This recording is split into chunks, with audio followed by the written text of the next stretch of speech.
हज से वापस आई मेरी बहन से प्यारी कज़न और मैंने उनके लिए अपने हाथ से केक बनाया। डेकोरेशन का सारा सामान मैं मम्मा की तरफ ले गई थी क्योंकि फाइनलाइज मैंने वहीं जाके करना था। यहाँ से लेके जाती तो ख़राब हो जाता। पैकिंग तो सारी रेडी थी लेकिन एंड टाइम पे मेरे बैग ने मेरा साथ छोड़ दिया। ठीक उसी तरह जिस तरह दुनिया में आपका कई लोग एंड मोमेंट पे साथ छोड़ देते हैं। मैंने उसे रिप्लेस किया अपने सेकेंड बैग से और फिर मैंने अपनी तैयारी डन की। इसी तरह मैं 3 लेयर्स को डेगची में डाल के ले गई। इतना दूर ट्रैवल करके जाऊं तो केक मेरा डैमेज ना हो। मैं उन लोगों से बिल्कुल इत्तेफाक नहीं करती जो माँ बाप अपनी औलाद को यूं कहकर बड़ा करते हैं कि ये मत करो लोग क्या कहेंगे, ऐसा नहीं करो लोग क्या कहेंगे। मैं आपको बताऊं लोगों ने ना हर हाल में कुछ न कुछ कहना ही है। लोग आपको हर हाल में जज करें। लोगों ने अपने किरदार को तो देखना छोड़ दिया है लेकिन आजकल जो है ना लोग दूसरों के किरदार पर ज्यादा तवज्जो। मेरा ये ख्याल है कि अब हमें अपनी सोच बदलने की जरूरत है। अपनी औलाद को दुनिया का साफ आईना दिखाएं। अपनी औलाद को बताएं कि दुनिया आपको किसी हाल में खुश नहीं रहने देगी, इसीलिए दुनिया के लिए नहीं जीना, अपने लिए जीना। जो भी आप काम करो बेटा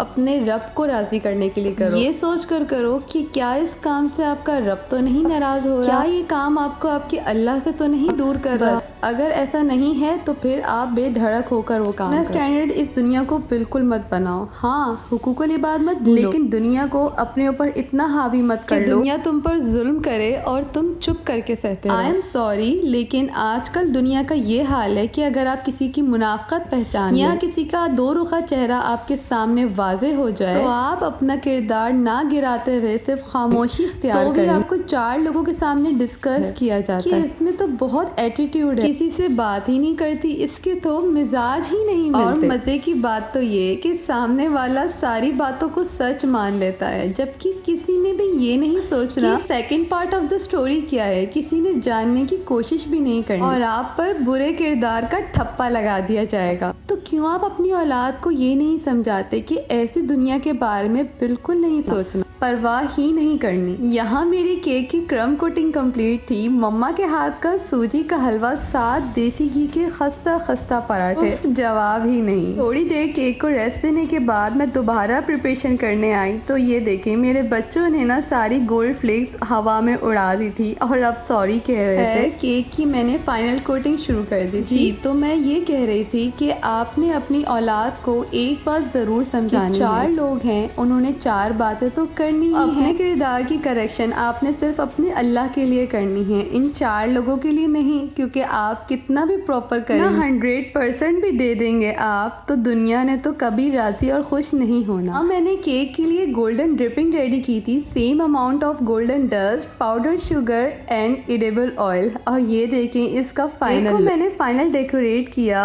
अपनी गोल्डन ड्रिपिंग के साथ और गोल्डन पर्ल्स जो कि एडिबल हैं, साथ ही गोल्डन फ्लेक और ये फॉक्स बॉल और साथ ही मैंने इससे हज मुबारक का टैग भी लगाया। और मैं बहुत ज़्यादा खुश थी क्योंकि मैं बहुत ही मुखलिस इंसान के लिए ये केक बनाकर अपने हाथ से रेडी कर रही और ये केक वाकई में अच्छा लग रहा था। और मैं उनके लिए जब लेकर गई तो वाकई उन्हें यकीन नहीं आया कि ये मैंने बनाया। आखिर में ये बात ज़रूर कहना चाहूँगी, जो रिश्ते आपके साथ मुखलिस हैं आप भी उनके साथ मुखलिस रहें, अपना 100% उन लोगों पर टाइम बिल्कुल वेस्ट मत करें जिनकी आप कदर करते हैं, इज्जत करते हैं तो वो आपको बिल्कुल फजूल समझते हैं। जिनकी नज़रों में आपकी वक़्त और वैल्यू बिल्कुल ज़ीरो है। रिश्तों का तकद्दुस कायम रखते हुए आप इज्जत तो कर सकते हैं लेकिन उन पर कभी भरोसा ना करें।